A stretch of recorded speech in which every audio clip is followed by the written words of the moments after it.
मुखं करोति वाचालं पंगुं लंघायते गिरिं यत्कृपातमहं वन्दे श्रीगुरुं दीनतारिणम्। हरे कृष्ण। श्रीमद् भागवतम स्कंध तिसरा अध्याय 24वा कर्दम मुनींचे वैराग्य श्लोक नंबर 43।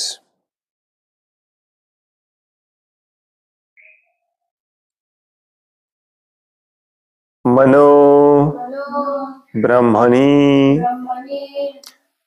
युञ्जान यत् तत् सत् असत् परम गुण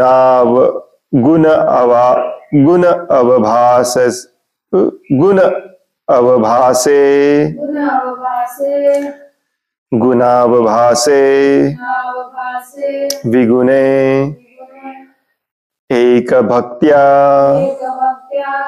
अनुभाविते मनो ब्राह्मणि युञ्जानो यत्तद् सद् असतः परम् गुणावभासे विगुणा एक भक्त्यानुभाविते मनो ब्रह्मणि युञ्जानो यत्तत् सदसतः परम् गुणावभासे विगुणा एक भक्त्यानुभाविते मनो ब्रह्मणि युञ्जानो यत्तत् सद् असतः परम् गुणावभासे विगुणा एक भक्त्यानुभाविते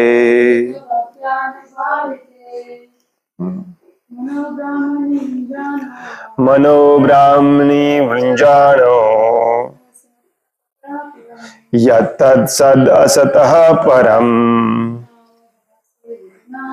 गुणावभासे विगुणा एक भक्त्यानुभाविते मनो ब्रह्मणि युञ्जानो यत्तत् सद् असतः परम् गुणावभासे विगुणा एक भक्त्यानुभाविते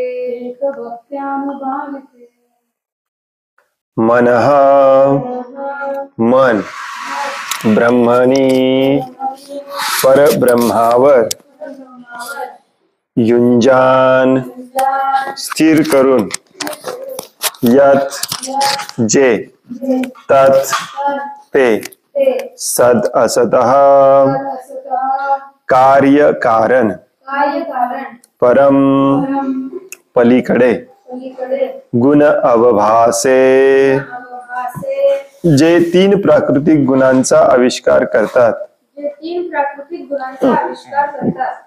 विगुणे जे त्रिगुणातीत आहेत एक भक्त्या अनन्य भक्तिभावाने अनुभाविते ज्यांची अनुभूती होते। भाषांतर जे कार्य कारणाच्या पलीकडे आहेत जे प्रकृतीच्या तिन्ही गुणांचा आविष्कार करतात आणि स्वतः मात्र त्रिगुणातीत आहेत जे केवळ अनन्य भक्तीनेच अनुभवता येतात अशा परब्रह्म भगवंतांच्या ठायी त्यांनी आपले चित्त स्थिर केले आहे।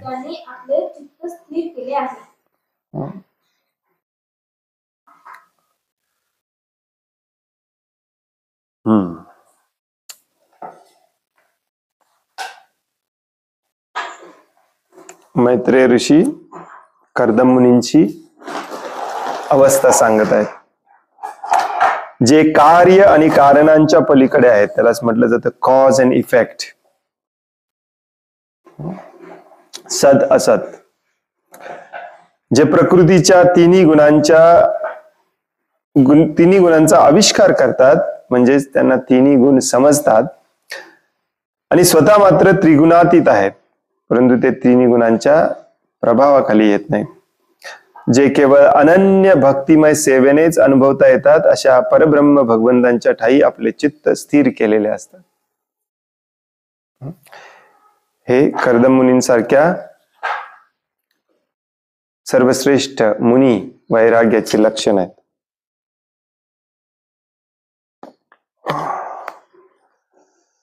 पुढच्या श्लोकामध्ये देखील तीच लक्षणं कंटिन्यू करतात मैत्रेय ऋषी सांगायला.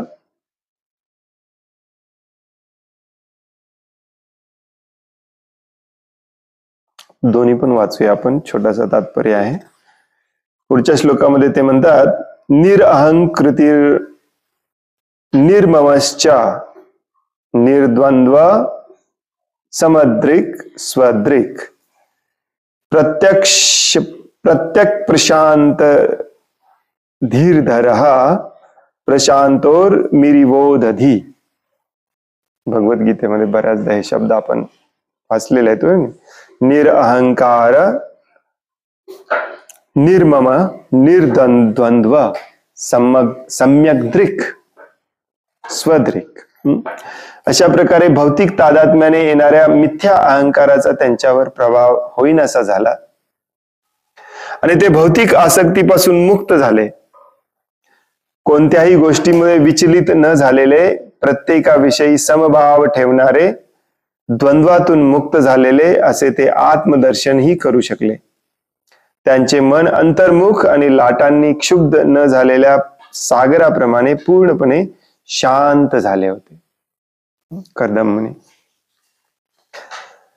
तर एका, जर आपण भगवद्गीतेमध्ये देखील आपण आता वाचन श्रवण करत आहोत, ब्रह्मभूत अवस्था, टॉपमोस्ट पोझिशन, परफेक्ट पोझिशन, जिथे माणूस पूर्णपणे आनंदी राहू शकतो. त्याच्याशिवाय कुठल्याही अवस्थेमध्ये तो आनंदी राहू शकत नाही. त्या अवस्थेची वर्णन भगवंत अर्जुनाला सांगत आहेत. तेच सेम मैत्रेय ऋषी इथे कर्दम मुनींची लक्षणं सांगत आहेत, कारण कर्दम मुनी त्या पोझिशनला पोहोचलेले आहेत. ते तिन्ही गुणांच्या पलीकडे गेलेले आहेत, तरी ते तिन्ही गुणाला जाणतात, म्हणून ते तिन्ही गुणांच्या पलीकडे गेले. अनन्य भक्तिभावाने ज्या भगवंतांना जाणता येतं, त्या भगवंतांच्या ठाई आपलं मन त्यांनी स्थिर केलेलं आहे. त्यामुळे ते निरअहंकृत झालेत. नो अहंकार, परत अहंकार नाही.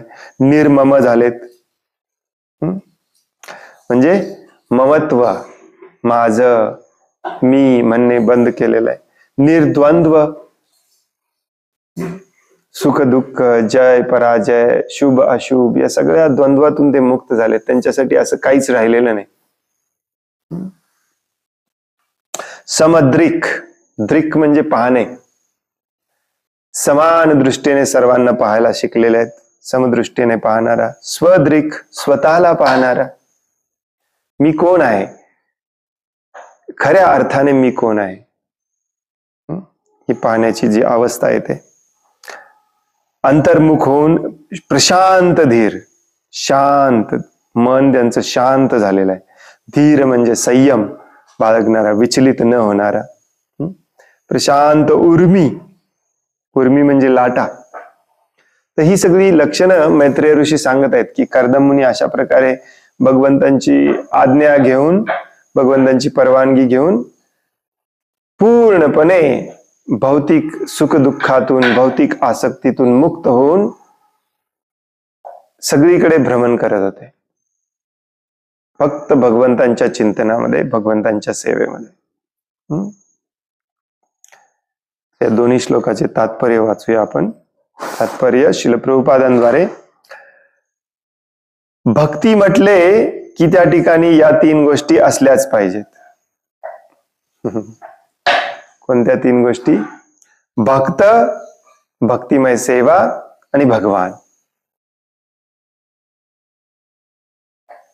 भक्ती म्हटलं की या 3 गोष्टी, हा योगा आहे की काय म्हणायचं माहिती नाही. कालच्या तात्पर्यामध्ये देखील भगवद्गीतेच्या भगवंतांनी हेच दिलेलं. भक्त, भक्ती आणि भगवान हे तिन्ही एका ठिकाणी जिथे असतात ते परफेक्ट असतात. या 3 घटकांवाचून भक्ती शब्दास काहीच अर्थ नाही. कर्दमुनींनी आपले मन परब्रह्माच्या ठाई स्थिर केले आणि भक्ती अर्थात भक्तिमय सेवेद्वारे त्याचा साक्षात्कार करून घेतला. म्हणून मी मुद्दामून दरवेळी सांगत असतो की प्रभुपाद बऱ्याच वेळेला भक्ती लिहित नाहीत, भक्तिमय सेवा लिहितात, डिव्होशनल सर्व्हिस. आता जे मी वाक्य वाचलं त्याच्यामध्ये प्रभुपाद म्हणतात की कर्दमुनीने आपले मन परब्रह्माच्या स्थायी स्थिर केले आणि भक्ती अर्थात भक्तिमय सेवेद्वारे त्याचा साक्षात्कार करून घेतला. भक्ती हा शब्द बोलायला खूप सोपा आहे. भक्ती भक्ती भक्ती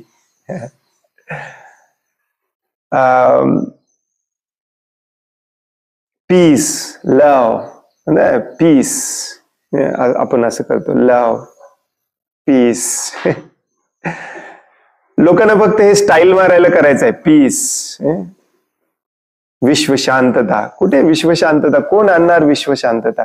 इथे प्रत्येक व्यक्ती हा लोभी, स्वार्थी आहे. कुठून येणार विश्व शांतता? प्रत्येक व्यक्ती इंस्टाग्राम वरती असं दोन्ही हाताचा हार्ट करून दाखवतो. लव कुठे आहे? लव, नो लव. हे सगळे शब्द आपण इतक्या जोकिंगली घ्यायला लागलोय सध्या की आपल्याला त्याचा अर्थ कदाचित आता इथून पुढे असं मला तरी असं वाटतंय की आपल्याला ते लक्षात पण येणार नाही त्याचा खरा अर्थ काय आहे. आणि इतका आपण त्याचा चिल्लरपणा करून टाकलेला आहे. भक्ती मंदिरामध्ये प्रवचनात असं सांगितलं जातं जणू काय सगळे भक्तच आहेत. भक्ती भक्ती आपल्याला भक्ती करायची, आपल्याला भक्ती करायची. अरे म्हणजे काय करायचंय? भक्ती करायची. मी काय करता प्रभूजी? सत्संगला जाऊन भक्ती करतो. म्हणजे काय करता? म्हणून प्रभुपाद मुद्दामून सगळीकडे भक्तिमय सेवा हा शब्द वापरतात. आता जे वाक्य मी वाचलं, तुमच्याकडे भागवतम असेल तर तुम्ही पाहाल की भक्ती हा शब्द तिरका लिहिलेला आहे इटॅलिक फॉन्ट मध्ये. कारण तो संस्कृत शब्द आहे, त्याचा अर्थ आपण समजावून घेतला पाहिजे. लक्षात? बरेचसे हे शब्द जे आहे ते संस्कृतमध्ये, मराठीमध्ये, हिंदीमध्ये सेम आहेत. परंतु प्रभुपादांचे प्रवचन, प्रभुपादांची पुस्तकं, त्याच्यामध्ये हे शब्द जिथे संस्कृत म्हणून वापरले जातात तिथे ते तिरके दाखवले जातात इटॅलिक मध्ये. साधू संघ हा संस्कृत शब्द आहे. हा तिरका शब्द जिथे जिथे येतो संस्कृत शब्द, तिथे आपण थोडेसे 5 मिनिटं थांबून त्याचा अर्थ डीप मध्ये काय आहे लक्षात घेतला पाहिजे. उगी स्टाईल मधून म्हणून ते शब्द म्हणायचे शरणागती. काय शरणागती म्हणजे काय? शरणागती म्हणजे काय? जसं परवा मी म्हणालो की चरण कमलांवरती राहायचंय म्हणजे काय?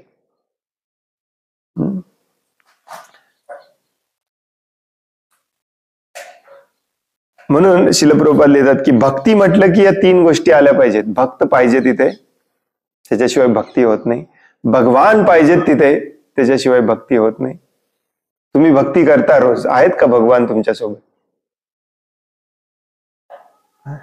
ऑफकोर्स मी तुम्हाला असं म्हणणार नाही की दाखवा मला, कारण बघणाऱ्याची पण पात्रता लागते. परंतु तुमचं तुम्हाला माहिती आहे भगवंत माझ्यासोबत आहेत की नाही, मी खरोखरच भक्ती करतो की नाही. भक्त, भगवान आणि भक्तिमय सेवा, 3 गोष्टी तिथे असल्या पाहिजेत. मग त्याला भक्ती म्हटलं जातं. रात्रंदिवस पाप कर्मामध्ये मग्न, उगी स्टाईल मारण्यासाठी मोठे मोठे मंदिरं बांधली आपण, करोडो रुपये पैसा खर्च करून बाग बगीचा निर्माण केला. काय करतोय आपण? भक्ती करतोय. कसली भक्ती करतोय? ज्या प्रक्रियेचा रिझल्ट म्हणून तुम्ही या भवबंधनातून मुक्त होणार नसाल तर ती भक्ती नाहीच आहे, एक लाईफस्टाईल आहे. बऱ्याचदा तुम्ही माझ्याकडून ऐकलं असेल, आणि परवा मी आता आजकाल बरेच लोकांना हे समजून यायला लागले की ही एक लाईफस्टाईल झालेली आहे. लाईफस्टाईल म्हणून भक्ती करू नका. काही उपयोग नाही त्याचा.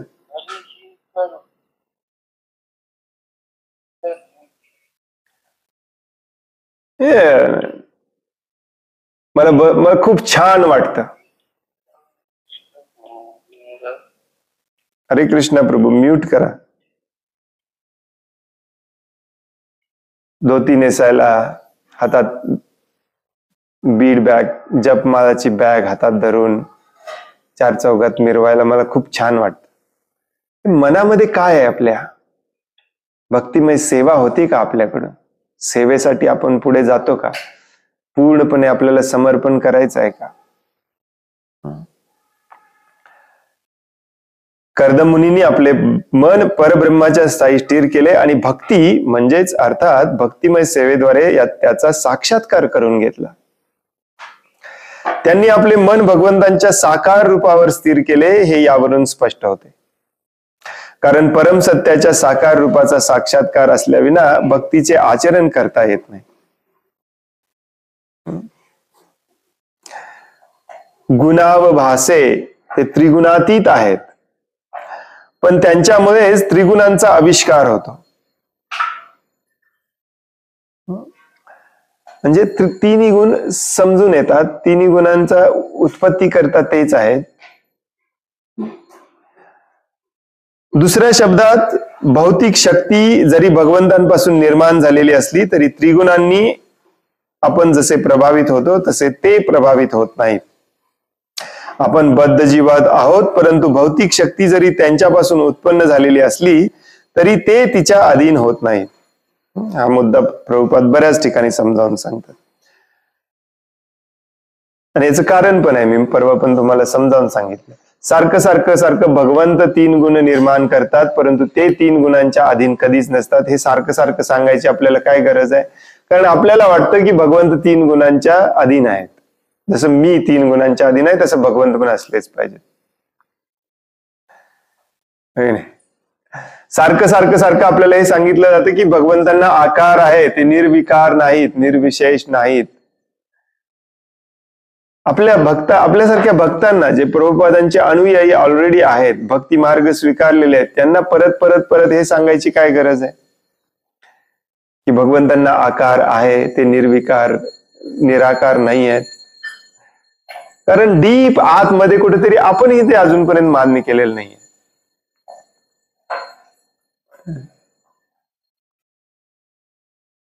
जसं प्रभुपाद एकदा एका ठिकाणी उदाहरण देत होते की एक कापड दुकानदार असतो, तो समाजामध्ये खूप फेमस असतो भगवंतांचा भक्त म्हणून.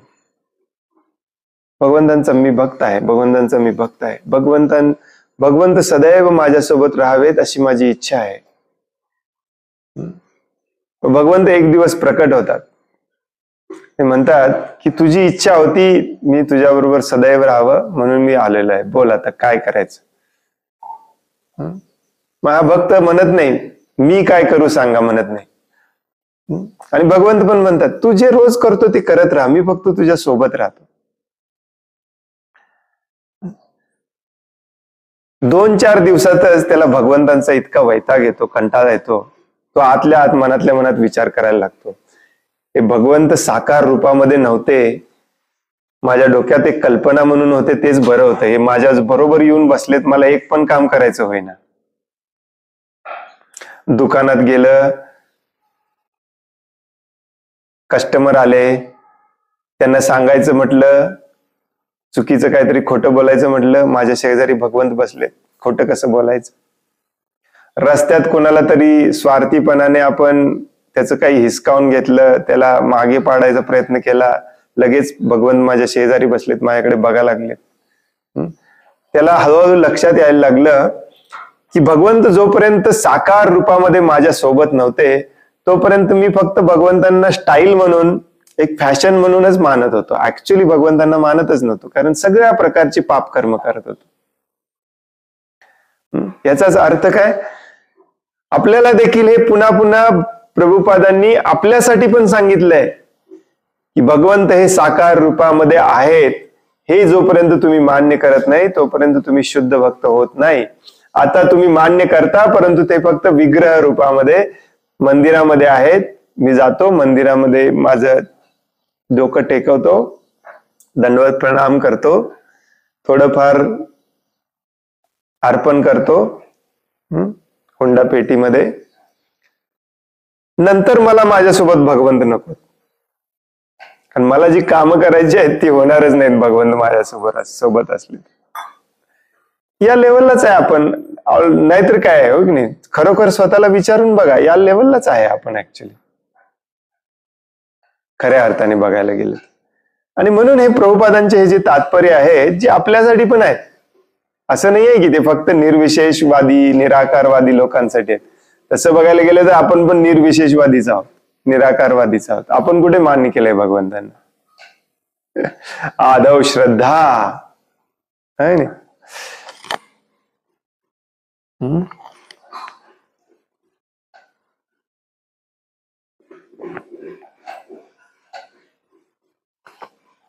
भक्तिमय सेवेची पहिली स्टेज असते श्रद्धा. आदव म्हणजे सगळ्यात सुरुवातीला आदव श्रद्धा तथा साधू संग. पहिल्यांदा ही श्रद्धा असली पाहिजे, मग साधूंचा संग करायचा. श्रद्धा नाहीच आहे. कुठे आहे श्रद्धा? आपल्यालाच पटलेलं नाहीये अजून. जर पटलेलं असेल तर ते ऍक्शन मध्ये आलं पाहिजे, हो की नाही? म्हणून हे आपल्याला पुन्हा पुन्हा सांगितलं जातं की भगवंत निराकार नाहीत, भगवंत साकार आहेत. भगवंत 3 गुणांच्या अतीत आहेत. त्यांनी जरी 3 गुण त्यांनी निर्माण केलेले असले तरी ते 3 गुणांच्या अधीन कधीच येत नाही. कारण आपल्याला वाटतं आपल्यासारखेच भगवंत असतील. एकतर आपल्याला वाटतं आपले भगवंत आपल्यासारखे असणार आहेत, नाहीतर आपल्याला वाटतं आपण भगवंतांसारखे श्रेष्ठ आहोत. पूर्णपणे आपल्या डोक्यातून कुठे गेलंय? अजून नाही गेलेलं, हो की नाही? ते परमश्रेष्ठ जीव आहेत आणि ते कधीही मायेने प्रभावित होत नाहीत, परंतु आपण गौण व सूक्ष्म जीव असून मायेने घातलेल्या मर्यादांनी प्रभावित होऊ शकतो. बद्ध जीव जर भक्तिमय सेवेद्वारे सातत्याने भगवंतांच्या संपर्कात राहिला तर तो सुद्धा मायेच्या संसर्गातून मुक्त होतो.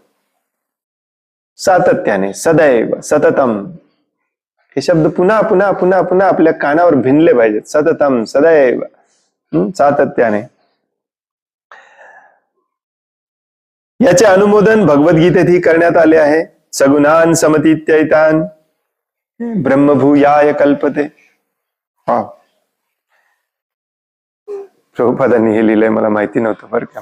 मला कालचे परवाचे भगवद्गीतेतले श्लोक आपोआप आठवले, कारण इथे जे मैत्रेय ऋषी कर्दम मुनींचं वर्णन करतायत ते एक्झॅक्टली भगवद्गीतेमध्ये भगवंत ब्रह्मभूत अवस्था म्हणून वर्णन करतायत. सगुणान समतीत्यैतान. कृष्ण भावनेमध्ये संलग्न असलेला मनुष्य गुणांच्या प्रभावातून तात्काळ मुक्त होतो. मुक्त असलाच पाहिजे.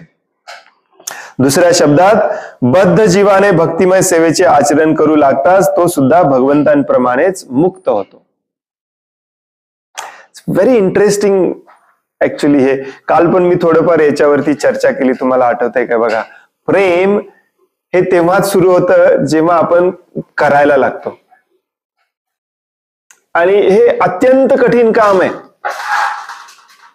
अत्यंत अत्यंत अत्यंत कठीण काम आहे. इथे या वाक्यावरून मला ते पुन्हा आठवलं, कारण हे वाक्य सिमिलर त्याच्याशी संबंधित आहे. काय म्हणतात भगवंत इथे?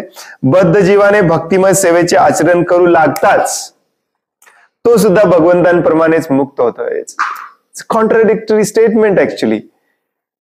बद्ध जीवाने दुसऱ्याची चाकरी, सेवा मान्य करून आता सध्या असलेलं स्वातंत्र्य, हा जो उन्मादपणा आपल्यामध्ये आहे, मला पाहिजे तसे वागणार, हे बंद करून जेव्हा तो भगवंतांची सेवा करायला लागतो, मला सांगा तुम्ही मी काय करू, तो खऱ्या अर्थाने मुक्त होतो. तो मुक्त कसा काय होतो?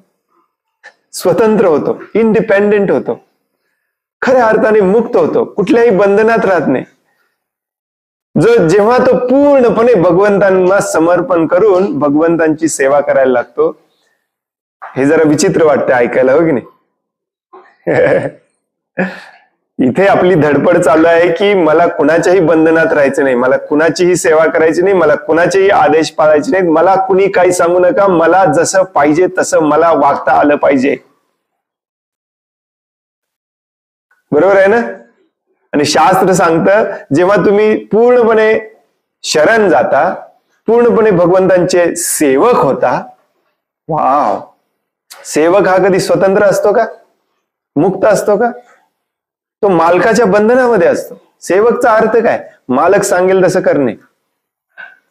परंतु शास्त्र आपल्याला सांगतं जेव्हा आपण हा आपला उन्मादपणा, आपला आपला हट्टीपणा बंद करतो की मला पाहिजे तसं मला वागायचं आहे, आणि भगवंतांना म्हणतो तुम्ही सांगा मी काय करू तुमच्यासाठी, तेव्हा खऱ्या अर्थाने आपण मुक्त होतो.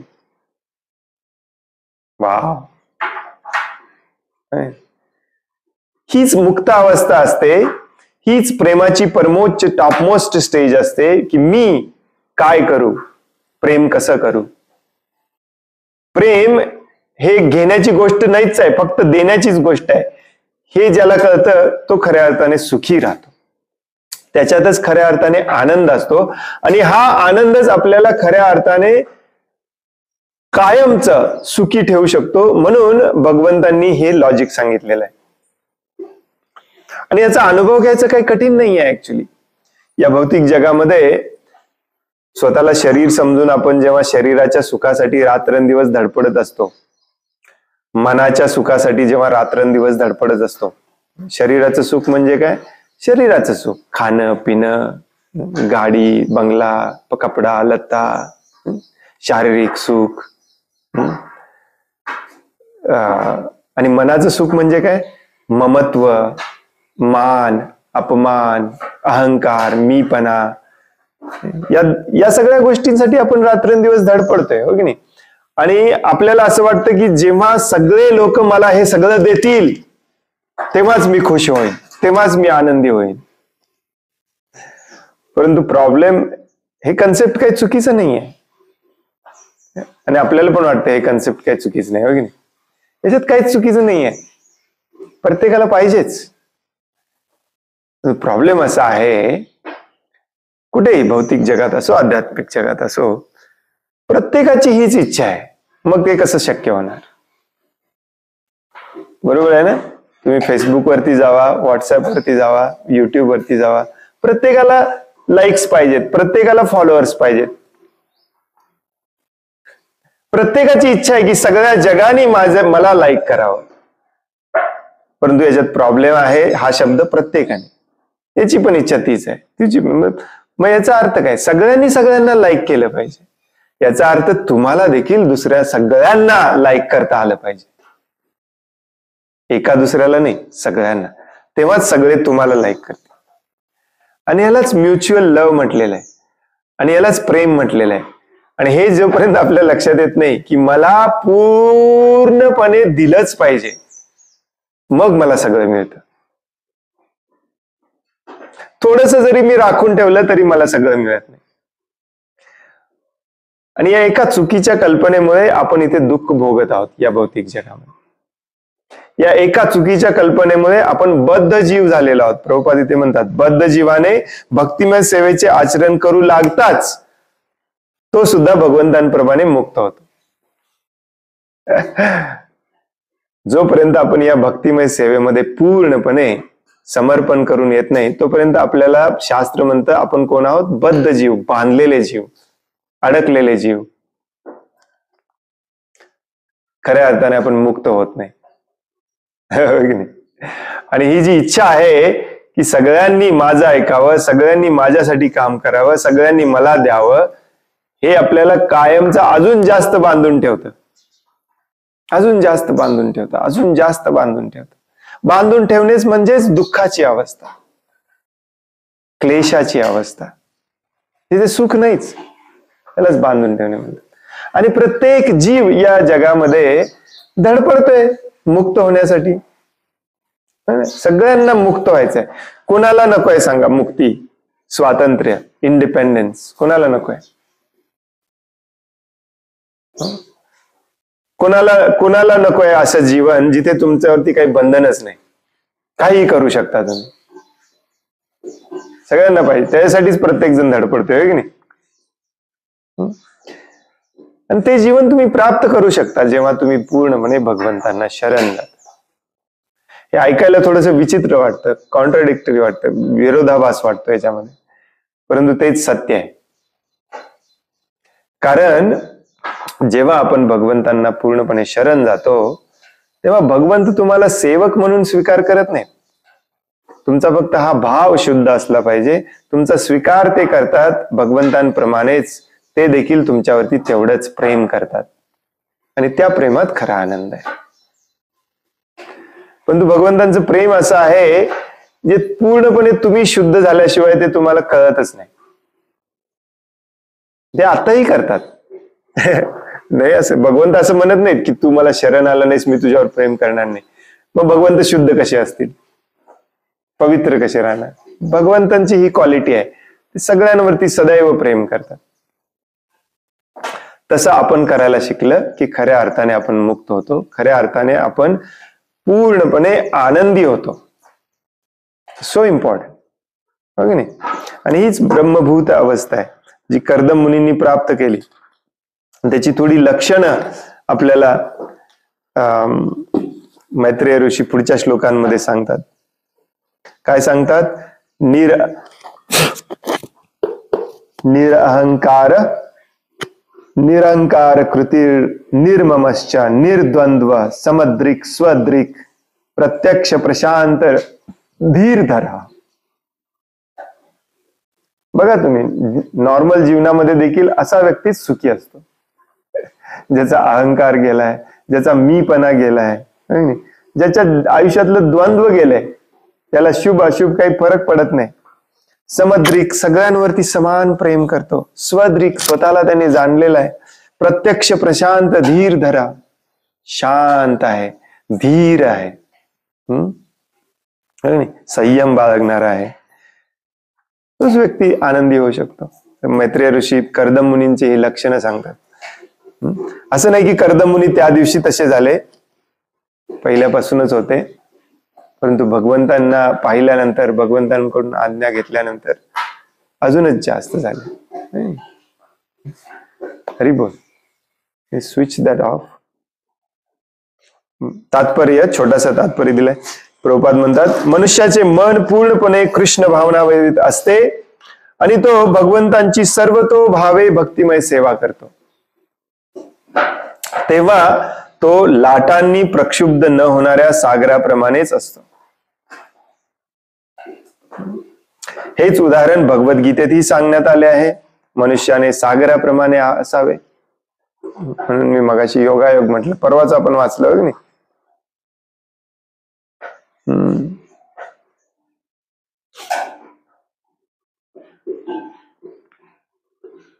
समुद्र कधी म्हणत नाही लाटा किती जोर जोरात आवाज करतायत, किती जोर जोरात वर खाली होत आहेत.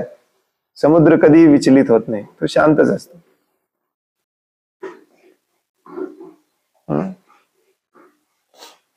संदिग्ध असतो.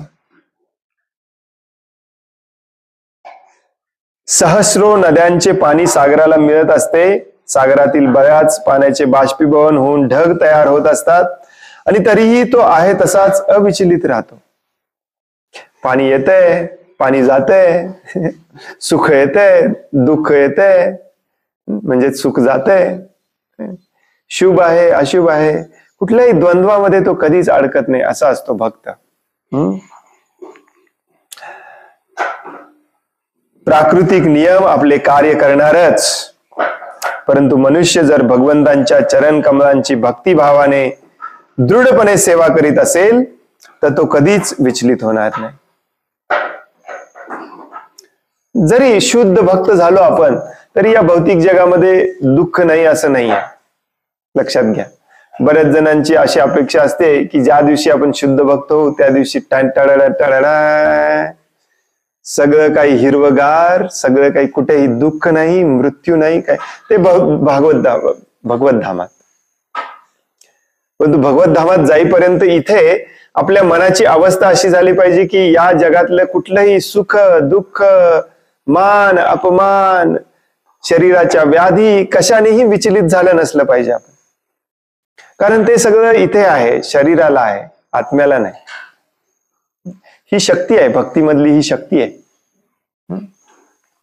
प्राकृतिक नियम आपले कार्य करणारच, परंतु मनुष्य जर भगवंतांच्या चरण कमलांची भक्तिभावाने दृढपणे सेवा करत असेल तर तो कधीच विचलित होणार नाही, कारण तो अंतर्मुख झालेला असतो.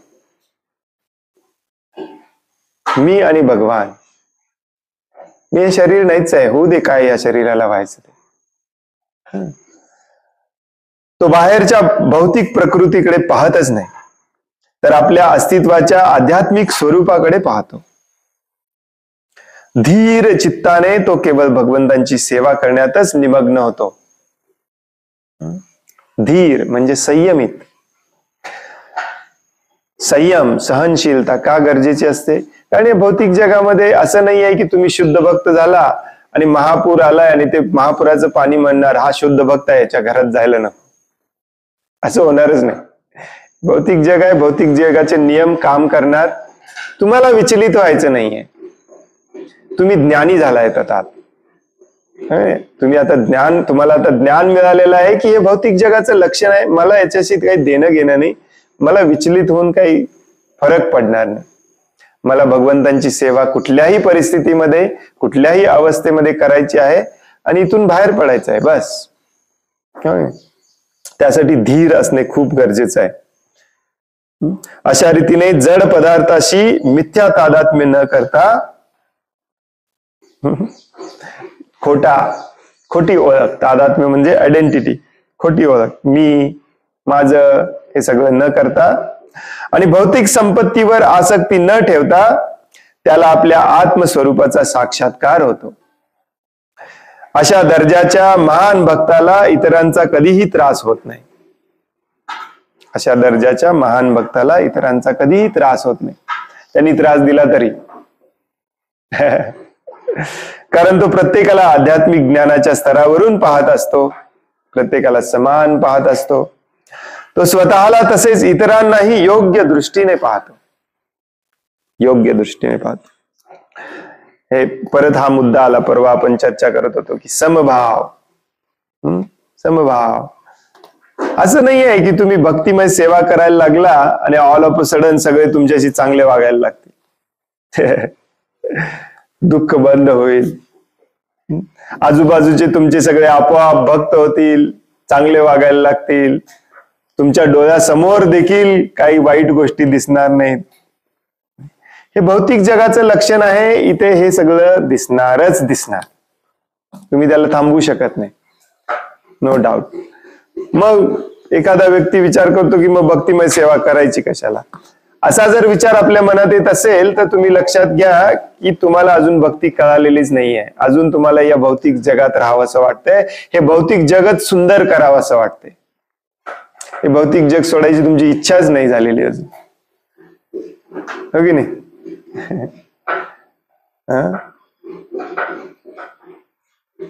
म्हणून भगवंत सांगतात की या भौतिक जगामध्ये ऍक्च्युली तुम्ही हे एक्सपेक्टच करायचं नाहीये. आसुरी प्रवृत्तीचीच माणसं एक्सपेक्ट करायची, आसुरी प्रवृत्तीच असणार. भक्ती केली म्हणून एका चुटकी सरशी सगळं काही फिक्स होत नसतं इथे. हे असं म्हटल्यासारखं झालं, जगातल्या सगळ्यात बेस्ट हॉस्पिटलमध्ये मी गेलो माझा उपचार करून घ्यायला, माझा उपचार झाला, सर्जरी झाली, मला आता खूप बरं वाटतंय, मी डोळे उघडले तर मला हॉस्पिटलमध्ये पण सगळे सर्जरी झालेले कुणी दुःखी दिसलं नसलं पाहिजे. त्याच्यासाठी तुम्हाला हॉस्पिटलमधून बाहेर पडावं लागेल.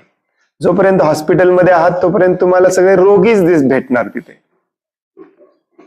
आणि मग ते रोगी आहेत, त्या रोग्यांना बघून आपण विचलित व्हायचं नाही. हे ज्ञान मिळणे म्हणजे खऱ्या अर्थाने ब्रह्मभूत होणे. तेवढं ज्ञानी असलं पाहिजे आपण, लक्षात. हे आहेत, हे सगळे रोगी आहेत, त्यातले काही बरे होत आहेत, काही अजूनही जास्त रोगाला बळी पडत आहेत. हरे कृष्ण. भगवंत त्यांना पण एक दिवस बरे करतील अशी आपण प्रार्थना करायचं आणि आपण भगवंतांच्या सेवेमध्ये लागायचं. या जगामध्ये दुःख, कष्ट, आसुरी प्रवृत्ती, पाप बंद झालं पाहिजे ही अपेक्षा करणे चुकीचं आहे. भगवंतांनी हे डिझाईनच केलंय त्याच्यासाठी. लक्षात घ्या. आलं का लक्षात? समदृष्टीने पाहणे म्हणजे काय? या सगळ्या जीवांप्रती आपल्या मनामध्ये असाच भाव असला पाहिजे. हे सगळे रोगी आहेत, आपण पण रोगी होतो. आपण आता हळूहळू बरे व्हायला लागलोय. बरे होण्याची लक्षणं काय आहेत? अहंकार जाणे, ममत्व, मीपणा जाणे, द्वंद्व जाणे. सुख दुःख दोन्ही येत राहणार, मी विचलित होणार नाही, ही भावना निर्माण होणे. आणि अशा प्रकारेच हे सगळे रोगी देखील याच द्वंद्वामध्ये अडकलेत, याच अहंकारामध्ये अडकलेत, याच ममत्वामध्ये अडकलेत. ते देखील एक दिवस माझ्यासारखे बरे होतील अशी मी त्यांच्यासाठी प्रार्थना करतो. आणि माझ्याकडून जेवढं होईल तेवढं मी प्रयत्न करतो यांना ज्ञान द्यायचं. याच्या व्यतिरिक्त आपण काही करू शकत नाही. लक्षात घ्या. जसं माताजींनी परवा विचारलेलं की ते बांगलादेशमध्ये त्यांनी असं केलं. भौतिक जग आहे, त्या भौतिक जगामध्ये हे होतच राहणार, हे काहीच नाही. याच्याही पेक्षा अजून भयानक गोष्टी होणार आहेत. काहीच नाही. भौतिक जगामध्ये हे सगळं बंद व्हावं ही अपेक्षा करणे चुकीची आहे. कारण मग भगवंतांनी मग हे डिझाईनच कशाला केले? तरीही आपण या सगळ्या जीवांकडे समदृष्टीने कसं बघायचं? तरीही बघायचं. आपले आचार्य सांगतात तरीही आपण समदृष्टीने पाहायचं. त्यांचा संग घ्यायचा का? नाही. हे इथे आपण चुकतो बघा. समदृष्टीने पाहायचं म्हणजे जाऊन त्यांचा संग घ्यायचा नाही. हा एक नंबरचा नालायक माणूस आहे. काय म्हणतात त्याला? तिरस्कार करतो, द्वेष करतो भगवंतांचा, भगवंतांच्या भक्तीच्या विरुद्ध काम करतो. ठीक आहे, एक दिवस तो पण बरा होईल, परंतु आपण त्याच्यापासून दूर राहायचं. हरी बोल, हरे कृष्ण. त्याचा द्वेष नाही करायचा, परंतु आपण त्याच्यापासून दूर राहायचं. जवळ घ्यायचं नाही परत त्याला. बऱ्याच जणांना वाटतं की प्रभूजी तुम्ही असं बोलता आणि तुम्ही पण बऱ्याच जणांचा तिरस्कार करता, द्वेष करता. कारण मी कधी कधी म्हणतो हा व्यक्ती इतका बदमाश आहे, नालायक आहे, त्याच्याबरोबर मी परत कधी संबंध ठेवणार नाही. येस, कारण मला माझी भक्ती नष्ट करायची नाहीये त्याचा संग करून, त्याच्याशी संबंध ठेवून. आलं का लक्षात? भक्त हा कधीच काय म्हणतात त्याला, रिव्हेंज, बदला, भक्तामध्ये कधीच बदला घेण्याची प्रवृत्ती नसते. कुणी आपल्याबरोबर कितीही वाईट वागो, तो त्याला सोडून देतो. हरे कृष्ण. बदला घेणे, तो अजूनही तुमचंच नुकसान करत असेल तर त्याच्यापासून तुम्ही संरक्षण पण केलं पाहिजे. गरज पडली तर त्याला मारलं पण पाहिजे. तुमचं म्हणजे तुमच्या भक्तिमय सेवेचं, तुमचं वैयक्तिक नव्हे. तुम्ही स्वतः पूर्णपणे 24 तास भक्तिमय सेवेमध्ये असलं पाहिजे. आणि या भक्तिमय सेवेला कुणी हानी पोचवत असेल, कुणी विरोध करत असेल, त्याला आपण दूर केलं पाहिजे. दूर केल्यानंतरही येऊन हानी पोचवत असेल तर त्याचा बंदोबस्त पण आपण केला पाहिजे. समदृष्टीने पाहणे याचा अर्थ असा नसतो की सगळं काही सहन पण केलं पाहिजे, परंतु त्याच वेळी सगळ्यांच्या प्रती मनामध्ये करुणा भाव असला पाहिजे, त्या व्यक्तीप्रती देखील. कारण तो रोगी आहे. मी पण एक दिवस असाच रोगी होतो, हो की नाही? आपण पण असेच रोगी होतो. हा भाव पण तेवढाच महत्वाचा आहे. पण भगवंतांचं काम त्याच्याहून जास्त महत्वाचं आहे. त्याच्यामध्ये कुणी अडथळा आणत असेल तर आपण गप नाही राहायचं. Very important. हरे कृष्ण.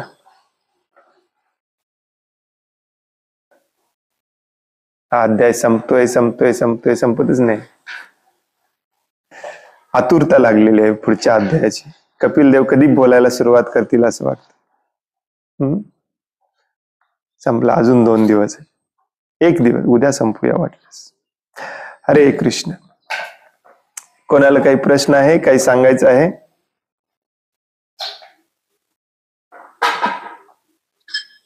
हरे कृष्ण प्रभूजी. हरे कृष्ण. दंडवत प्रणाम. ते तुम्ही काल PDF सांगितलं होतं गुगलवरती, काय बंगाली भाषेत आणि इंग्रजीमध्येच आहे की हिंदीमध्ये नाही? शरणागती हिंदीमध्ये नाही आहे काय?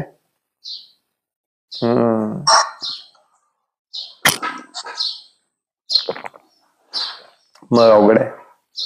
मराठी हिंदीत आहे का बघायला पाहिजे, किंवा मग आपण केलं पाहिजे. हिंदीत असेल असं वाटतंय मला. बघतो मी एकदा शोधून बघ. हिंदीत नाही सापडलं प्रभू, मी पण पाहिलं. होय काय?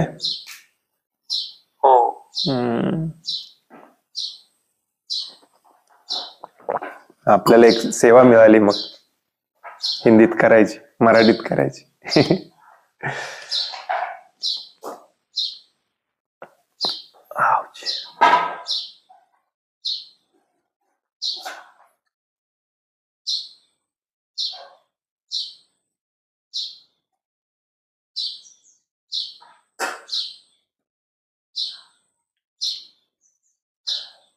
आता तुमच्यापैकी बरेच जण आपलं रेग्युलर सत्संगला जायचं बंद केलेत. हे ऑनलाईन सत्संगच करत आहात तुम्ही. ऑनलाईन सत्संगचा फायदा होतो, नाही असं नाही, परंतु ऍक्च्युली खऱ्या अर्थाने देखील आपण भेटलं पाहिजे, एकत्र राहिलं पाहिजे. हे खूप महत्वाचं असतं. हे ऑनलाईन हे भ्रम आहे, इल्युजन आहे.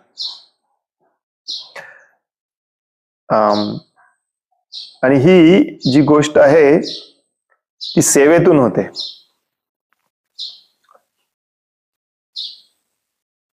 मी देखील खूप फ्रस्ट्रेटेड होतो की चुकीची भक्तीचा प्रचार होतोय सगळीकडे. चुकीच्या भक्तीचा याच्यावरती उपाय काय? मी खूप सांगायचा प्रयत्न केला, कुणी ऐकायलाच तयार नव्हतं. मग एक दिवस मी असेच लेक्चर ऐकता ऐकता माझ्या कानावरती आलं. प्रभुपाद म्हणाले की ज्ञान जोपर्यंत लोकांच्या कानापर्यंत जात नाही तोपर्यंत कोणी बदलणार नाही. त्यामुळे माझी इच्छा आहे की तुम्ही सगळ्या भाषेमध्ये याचं भाषांतर करावं. आणि मग त्या दिवशी मी भाषांतराचं काम घेतलं आणि त्याचा रिझल्ट आज मी बघतोय. ऍक्च्युली हे जे तुम्ही सगळे माझ्याशी संबंध जोडलाय आपला, तो त्याचाच रिझल्ट आहे. सुरुवातीला हे मराठी प्रभुपादवानी पाठवायला सुरू केलं, त्यानंतर मराठी भगवद्गीतेचे क्लास, मराठी प्रभुपादांचे लेक्चर भाषांतर करणे. माझा खूप वेळ जातो ऍक्च्युली या भाषांतर करण्यामध्ये, परंतु त्याचा रिझल्ट पण दिसतोय. आणि मला हे पुन्हा पुन्हा पुन्हा माझ्या आयुष्यामध्ये इतक्या वेळेला असं झालेलं आहे की जोपर्यंत सेवा करत नाही तोपर्यंत त्याचा रिझल्ट पण दिसत नाही, त्याचं ऍक्च्युली आपण पण पुढे जात नाही. त्यामुळे सेवा केली पाहिजे. लक्षात घ्या, सेवा केली पाहिजे. आपल्याला हे जर त्याच्यावरती काम करायचं असेल तर तुम्ही सर्वांनी याच्यामध्ये हातभार लावला पाहिजे. वेगवेगळ्या प्रकारच्या सेवा असतात.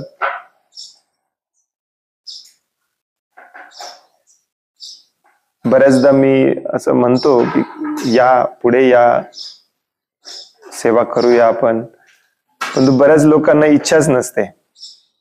नुसतं ऐकणे, हे रोजचं क्लास ऐकणे आणि मग दिवसभर आपलं आपलं काम करणे, मग आपली प्रगती कधीच होणार नाही. थोड्याफार प्रमाणामध्ये आपण सेवा करायला सुरू केलं पाहिजे. सेवा सिरियसली घेतली पाहिजे.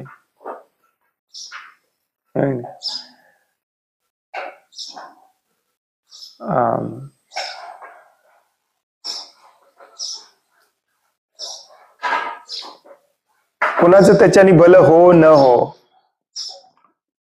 प्रभुपाद माझे गुरु महाराज म्हणतात ऍक्च्युली आता सध्याचं युग हे ऍडव्हर्टाइजमेंटचं युग. 3 ते 4 हजार लोकांना मी रोज मेसेज पाठवतो मराठी प्रभुपादवाणी, पण त्यातले 15-20 लोकच रिॲक्शन देतात. मला वाटते सगळे बघत पण नसतील.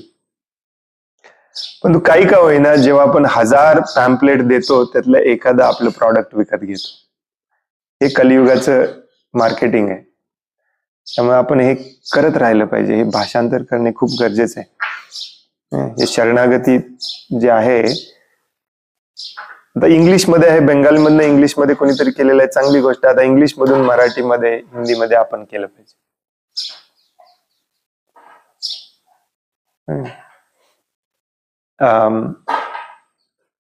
मी बऱ्याचदा म्हणतो की माझा दिवस इतका बिझी असतो याच्यामध्ये, हे भाषांतर करण्यामध्ये, हे लेक्चर्स, हे व्हिडिओ, त्यामुळे कुठल्याही प्रकारची तुम्ही जर मला मदत करू शकत असला तर, वेळ असेल तुम्हाला तर करा. ऍक्च्युली आपल्याला हे करायचं आहे. कुणी मदतीला नसलं तर काय होतं, ह्याचा स्पीड स्लो होतो, स्पीड कमी होतो. प्रभुपादांची सगळी प्रवचनं जी आहेत, लेक्चर्स, ऑडिओ रेकॉर्डिंग लेक्चर्स, ती आपल्याला मराठीमध्ये करायचे आहेत. त्याच्यामध्ये खूप ज्ञान आहे, त्याचं आपल्याला ऑडिओ करायचं आहे. ते जवळजवळ 50-55 मी केले आणि त्याच्यानंतर मला आता वेळच नाही आहे त्याच्याकडे बघायला. तब्येत पण ऍक्च्युली साथ देत नाही. त्याच्या कम्प्युटरवरती दिवसभर बसायचं म्हणजे पाय दुखतात, हात दुखते, मान दुखते. अवघड आहे, परंतु मला हे करावं असं वाटतं कारण मी ऍक्च्युली रिझल्ट बघतोय. तुम्ही जे दूर दूरचे, माझा तुमचा काहीच संबंध नव्हता, तरी पण आज आपल्याला असं वाटतं की आपण एकदम जवळचे आहोत की काय, हो की नाही? हे सगळं याचा रिझल्ट आहे. आणि हा जर रिझल्ट दिसला नसता तर मी पण कधीच डिस्करेज झालो असतो, डिमोटिवेट झालो असतो, निरुत्साही झालो असतो. माझा एक विश्वास आहे की प्रभुपादांच्या वाणीमध्ये, प्रभुपादांच्या शब्दामध्ये जी ताकद आहे ती आपण कितीही बडबडलो, आपण कितीही दंगा केला तरी होणार नाही. प्रभुपादांचे शब्द जेव्हा कानावर जातात लोकांच्या, तेव्हा लोक बदलतात, 100% बदलतात. मग आपली तीच सेवा आहे, प्रभुपादांचा हा आवाज, प्रभुपादांची वाणी लोकांपर्यंत पोहोचवणे. आपल्या कामातून वेळ काढून आपण हे सगळं केलं पाहिजे.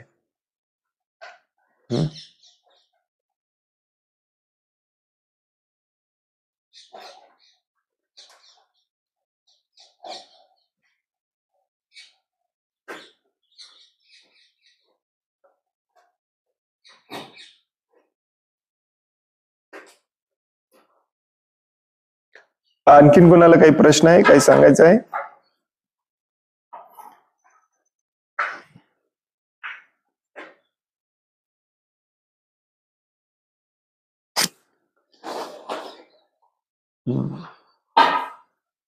खूप खूप धन्यवाद. वांछा कल्पतरुभ्यश्च कृपा सिंधुभ्य एव च पतितानां पावनेभ्यो वैष्णवेभ्यो नमो नमः.